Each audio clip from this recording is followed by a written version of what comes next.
News.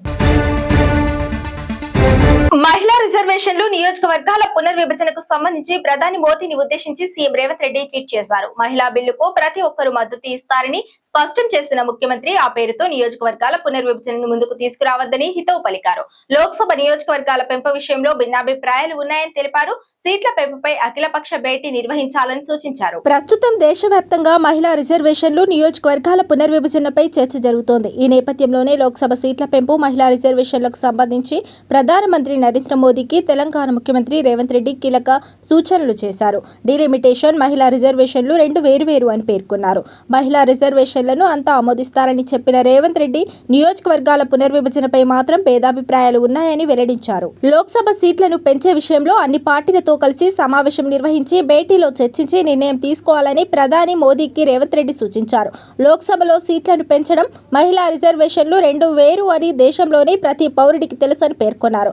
రాష్ట్రాలకు సంబంధించిన assembly సీట్లలో మహిళా రిజర్వేషన్లను అమలు చేస్తే దేశం మొత్తం ఆమోదిస్తుందని వెల్లడించారు. తెలంగాణలోని ఆర్టీసీ కార్మికులు సమ్మె హెచ్చరిక జారీ చేశారు. ఈ నెల 20వ తేదీ నుంచి సమ్మెకు దిగుతున్నట్లు హెచ్చరించారు. సోమవారం సాయంత్రం 4 గంటలకు లేబర్ కమిషనర్ తో ఆర్టీసీ జేఏసీ ప్రతినిధులు భేటీ అవుతున్నారు. సమ్మె తమ డిమాండ్లపై అధికారులతో చర్చలు జరపనున్నారు. అధికారుల నుంచి వచ్చే స్పందనను బట్టి సమ్మెపై అధికారిక ప్రకటన చేయనున్నట్లు ఆర్టీసీ జేఏసీ ప్రతినిధులు తెలిపారు. తెలంగాణలోని ఆర్టీసీ కార్మికులు సమ్మె హెచ్చరిక జారీ చేశారు. ఈ నెల 20వ తేదీ నుంచి సమ్మెకు దిగుతున్నట్లు హెచ్చరించారు. సోమవారం సాయంత్రం 4 గంటలకు లేబర్ కమిషనర్ తో ఆర్టీసీ జేఏసీ ప్రతినిధులు భేటీ అవుతున్నారు. సమ్మె తమ డిమాండ్లపై అధికారులతో చర్చ జరపనున్నారు. అధికారుల నుంచి వచ్చే స్పందనను బట్టి సమ్మెపై అధికారిక ప్రకటన చేయనున్నట్లు ఆర్టీసీ జేఏసీ ప్రతినిధులు తెలిపారు. అయితే లేబర్ ఆఫీస్ వద్దకు కార్మికులందరూ చేరుకోవాలని ఆర్టీసీ జేఏసీ పిలుపునిచ్చింది. తమ డిమాండ్లపై గలమెత్తాలని కార్మికులకు సూచించింది. కార్మికులందరూ ఏకం కావాలని పిలుపునిచ్చింది. వేతనాలు, బెనిఫిట్, సర్వీస్ సమస్యలపై గత కొంతకాలంగా ఆర్టీసీ కార్మికులు ప్రభుత్వాన్ని డిమాండ్ చేస్తున్నారు. దీంతో ప్రభుత్వంపై మరింత ఒత్తిడి పెంచేందుకు సమ్మె చేపట్టేందుకు సిద్ధమవుతున్నారు. ప్రభుత్వం సమాధానం ఇవ్వాలని కోరుతున్నారు. మార్చి 13న ఆర్టీసీ కార్మికులు సమ్మె నోటీసులు ఇవ్వగా ప్రభుత్వం నుంచి ఎలాంటి స్పందన రాలేదు. దీంతో మరోసారి సమ్మె నోటీసు ఇచ్చేందుకు సిద్ధమవుతున్నారు. ఈసారి ప్రభుత్వం నుంచి స్పందన రాకపోతే సమ్మెకు దిగుతామని హెచ్చరించారు. తాము సమ్మెకు దిగితే దాని బాధ్యత ప్రభుత్వమే తీసుకోవాలని సూచించారు. తమ డిమాండ్లపై వెనక్కి తగ్గేది లేదని, కార్మికుల హక్కుల కోసం పోరాటం చేస్తామని జేఏసీ తెలిపింది. ఒకవేళ ఆర్టీసీ కార్మికులు సమ్మెకు దిగితే ఆర్టీసీ సేవలు నిలిచిపోయే అవకాశం ఉంది. దీనివల్ల ప్రజా రవాణా స్తంభించిపోయే ప్రమాదం ఉంది. లక్షలాది మంది ఆర్టీసీ కార్మికులు ఇబ్బంది పడే అవకాశం ఉంది. దీంతో కార్మిక సంఘాల నిర్ణయంపై సర్వత్రా ఉత్కంఠ నెలకొంది. ఆర్టీసీ జేఏసీ సమ్మె హెచ్చరికపై ప్రభుత్వం నుంచి ఎలాంటి స్పందన వస్తుందనేది చర్చనీయాంశంగా మారింది. రేషన్ కార్డుదారులకు తెలంగాణ ప్రభుత్వం ఒకేసారి 18 కేజీల బియ్యాన్ని ఒక్కొక్కరికి పంపిణీ చేస్తున్న సంగతి తెలిసిందే. కేంద్రం ఇటీవల ఒకేసారి 3 నెలల రేషన్ పంపిణీ చేయాలని రాష్ట్రాలకు ఆదేశాలు జారీ చేసిన నేపథ్యంలో ఏప్రిల్ 1 నుంచి తెలంగాణలో సన్న బియ్యం పంపిణీ చేస్తున్నారు. అయితే ఈ సమయాన్ని ఈ నెల 30 దాకా పొడిగించారు. రేషన్ కార్డుదారులకు తెలంగాణ ప్రభుత్వం ఒకేసారి ఏప్రిల్, మే, జూన్ 3 నెలలకు సంబంధించిన రేషన్ బియ్యాన్ని పంపిణీ చేస్తున్న సంగతి తెలిసిందే. కేంద్రం ఇటీవల ఒకేసారి 3 నెలల రేషన్ పంపిణీ చేయాలని రాష్ట్రాలకు ఆదేశాలు జారీ చేసిన నేపథ్యంలో ఏప్రిల్ 1 నుంచే తెలంగాణలో సన్న బియ్యం పంపిణీ చేస్తున్నారు. అయితే 3 నెలల బియ్యం ఒకేసారి ఇస్తుండటంతో రేషన్ షాప్స్ కిటకిటలాడుతున్నాయి. ఇప్పుడు తీసుకోకపోతే మళ్ళీ 3 నెలల వరకు ఇవ్వరని షాప్ల వద్ద ప్రజలు బారులు తీరుతున్నారు. దీంతో ఉదయం నుంచే రేషన్ షాప్స్ వద్ద క్యూ లైన్ కనిపిస్తున్నాయి. సర్వర్ సమస్యలు, ఈ పోస్ట్ మెషిన్స్ ఆగిపోవడం, స్టాక్ అయిపోవడంతో చాలా మందికి ఇంకా రేషన్ అందలేదు.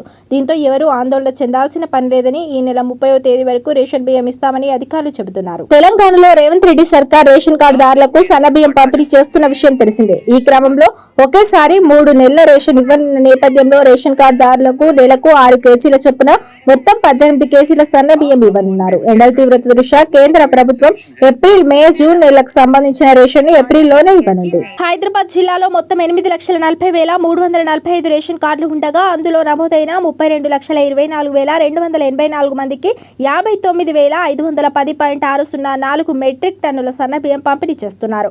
అయితే 3 నెలల రేషన్ పంపిణీకి తగ్గట్టుగా అవసరమైన బియ్యం నిల్వలు ఉన్నాయని డీలర్లు తమ షాపులకు తీసుకెళ్లాలని ఇప్పటికే జిల్లా స్థాయి సివిల్ సప్లై అధికారులు ఆదేశించారు. ఏప్రిల్ 1వ తేదీ నుంచి నెలాఖరు దాకా రేషన్ పంపిణీ కార్యక్రమం కొనసాగనుంది. దీనికి సంబంధించిన ప్రభుత్వం డీలర్లకు దశల వారీగా బియ్యం సరఫరా చేయనుంది. ఉంది. ప్రధానమంత్రి నరేంద్ర మోదీకి మహిళా రిజర్వేషన్లు డిలిమిటేషన్ పై సీఎం రేవంత్ రెడ్డి చేసిన ఎక్స్ పోస్ట్ పై కేంద్ర మంత్రి కిషన్ రెడ్డి స్పందించారు. మహిళా రిజర్వేషన్ల పైన సీఎం రేవంత్ రెడ్డి అవగాహన లోపంతో మాట్లాడుతున్నారని తెలిపారు. 15, 16, 17 తేదీల్లో పార్లమెంట్ లో జరిగే చర్చలో అందరం ఎంపీలు మాట్లాడవచ్చని వెల్లడించారు. ప్రధానమంత్రి నరేంద్ర మోదీకి మహిళా రిజర్వేషన్లు డిలిమిటేషన్ పై సీఎం రేవంత్ రెడ్డి చేసిన ఎక్స్ పోస్ట్ పై కేంద్ర మంత్రి కిషన్ రెడ్డి స్పందించారు. మహిళా రిజర్వేషన్లపైన సీఎం రేవంత్ రెడ్డి అవగాహన లోపంతో మాట్లాడుతున్నారని తెలిపారు. 15, 16, 17 తేదీల్లో పార్లమెంటులో జరిగే చర్చలో అందరూ ఎంపీలు మాట్లాడవచ్చని వెల్లడించారు. మహిళలకు చట్టసభల్లో రిజర్వేషన్లు కల్పించాలని ప్రధానమంత్రి నరేంద్ర మోదీ ఈ నిర్ణయం తీసుకున్నారని వివరించారు.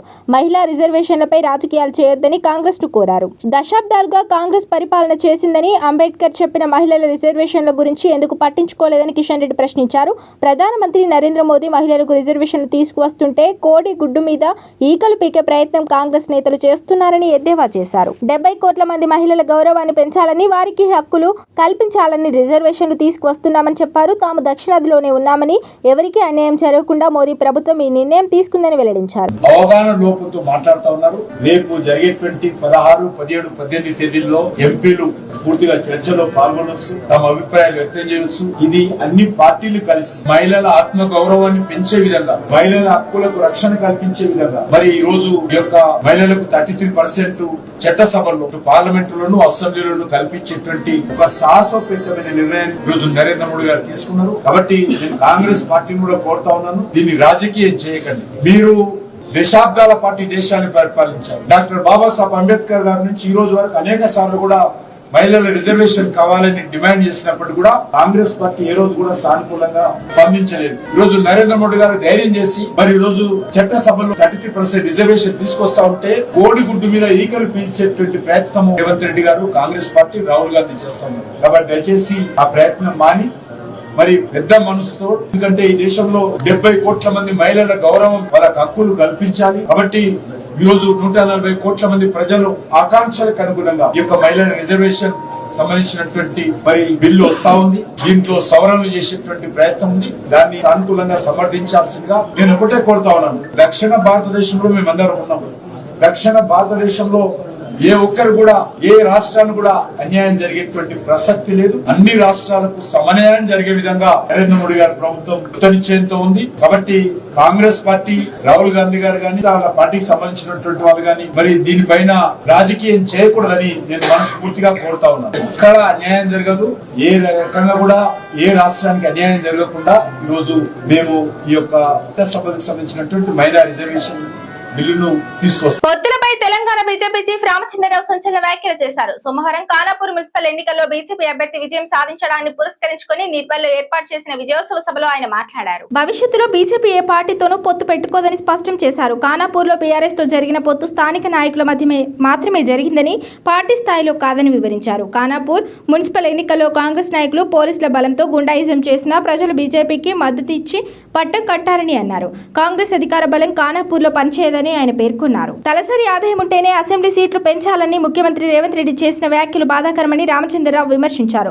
ఈ వ్యాఖ్యలు పేదవారిని, వెనుకబడిన ప్రాంతాల అభివృద్ధిని అణచివేయాలనే ఉద్దేశంతో చేసినట్లుగా ఉన్నాయని ఆయన అభిప్రాయపడ్డారు. 50 ఏళ్లు పాలించిన కాంగ్రెస్ పార్టీ ఎన్నడూ మహిళల హక్కుల గురించి మాట్లాడలేదని వ్యాఖ్యానించారు. మహిళలకు 33% రిజర్వేషన్లు కల్పించేందుకు బీజేపీ నిరంతరం కృషి చేస్తోందని తెలిపారు.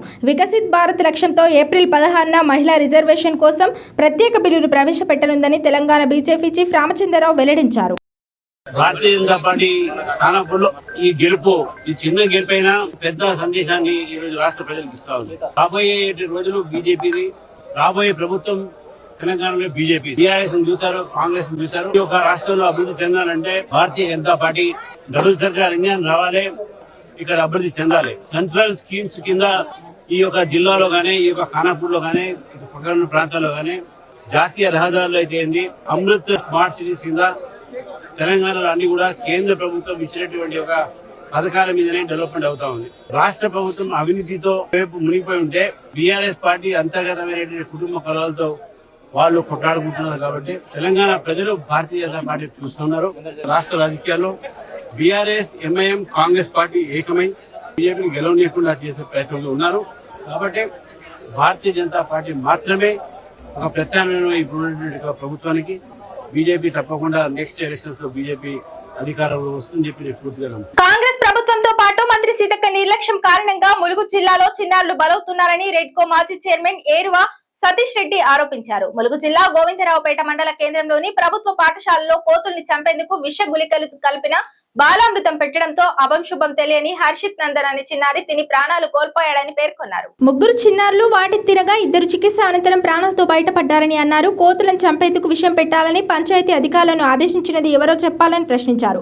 పిల్లలు తిరిగే ప్రాంతంలో విష పదార్థాలు పెట్టడం ఎవరి తప్పని స్వయంగా పంచాయతీరాజ్ స్త్రీ శిశు సంక్షేమ శాఖలను పర్యవేక్షిస్తున్న మంత్రి సీతక్క కోతుల నియంత్రణకు విషం పెట్టాలని ఆదేశించారా? అందుకని సిబ్బంది వాటిని చంపేందుకు అంగన్వాడీలో దొరికే బాలామృతంలో విష గుళికలు కలిపారా అనేది తేల్చాలని అన్నారు. కొన్ని రోజుల క్రితమే రాష్ట్రంలో కోతులు భారీగా చనిపోయిన క్రమంలో జాతీయ స్థాయిలో వివాదాస్పదం కాగా మంత్రి సీతక్క పట్టించుకోలేదని తెలిపారు. మంత్రి నిర్లక్ష్యం వల్లే మరో పసివాడు పాఠశాల పరిసరాల్లో ప్రాణాలు కోల్పోయాడని అన్నారు. కొద్ది రోజుల క్రితమే ప్రభుత్వ అవినీతి కారణంగా మేడారం పూజారి కుమారుడు కాలు కోల్పోయినట్లు తెలిపారు. మంత్రి సీతక్క శాఖలోని ఆమె సొంత నియోజకవర్గంలో వరుస ఘటనలు జరుగుతున్నా పట్టించుకోకుండా ప్రశ్నించే బీఆర్ఎస్ పార్టీపై ఎదురుదాడి చేయడం అలవాటుగా మారిందన్నారు. జరుగుతున్న ఘటనలకు సీతక్క బాధ్యత వహించి బాధిత కుటుంబాలను ఆదుకోవడంతో పాటు నియోజకవర్గ ప్రజలకు క్షమాపణ చెప్పాలని డిమాండ్ చేశారు.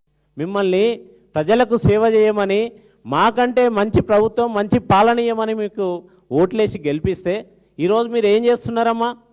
సీతక్క గారు ఈరోజు ములుగులో ఏం జరుగుతున్నది? మీ అవినీతితో, అధికార మదంతో, నిర్లక్ష్యంతో, ధనదాహంతో ఇప్పటికీ నలుగురిని పొట్టన పెట్టుకున్నారు కదా మీరు ములుగులో. మేడారంలో అందరం చూసినాం. 200 సంవత్సరాలు 500 సంవత్సరాలు నిలిచే కట్టడాలని చెప్పి 200 కోట్లు పెట్టి మీరు రాళ్ళు తీసుకొచ్చి చేసింది వాస్తవం కాదా? ఆ కాంట్రాక్ట్ల కమిషన్ల కోసం 2 మంత్రులు కొట్టుకున్నది వాస్తవం కాదా? అక్కడ మేడారం జరుగుతున్న టైంలోనే అక్కడ రాళ్ళు విరిగిపడ్డాయి వాస్తవం కాదా? ఈరోజు అక్కడ మేడారంలో ఉన్న పూజారి రమేష్ కొడుకు అదే రాళ్ళు మీద పడి ఒక కాలు మొత్తం విరిగి, కాలు మొత్తం తీసేసి ఇంకొక కాలు విరిగి రాడ్లేసుకొని ఈరోజు ఆసుపత్రిలో ఉన్నది నిజం కాదా? ఇది మీ అవినీతికి ఉదాహరణ కాదా?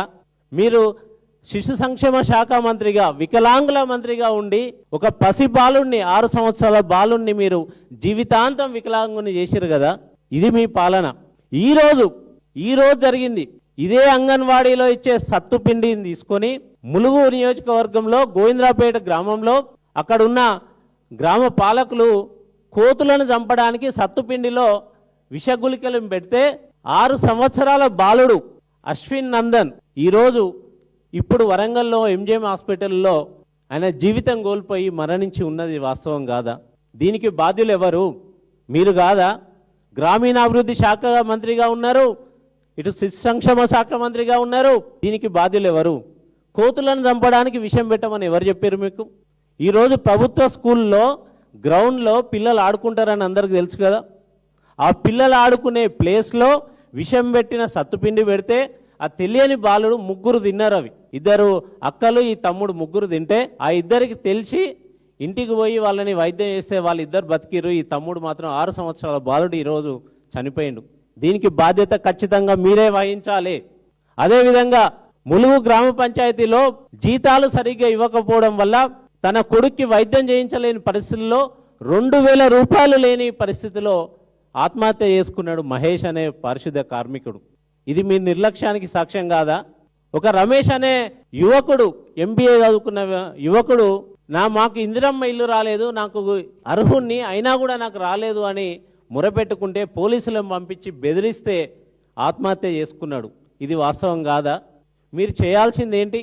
మీ మీద ఎన్ని కేసులు పెట్టవచ్చు, మీకు ఎన్ని లీగల్ నోటీసులు పంపొచ్చు, మీ మీద ఎన్ని చెప్పులు లేపొచ్చు, కానీ మేము అట్లా చేయం. మాకు అలాంటి సంస్కృతి లేదు, మాకు నేర్పలేదు కూడా.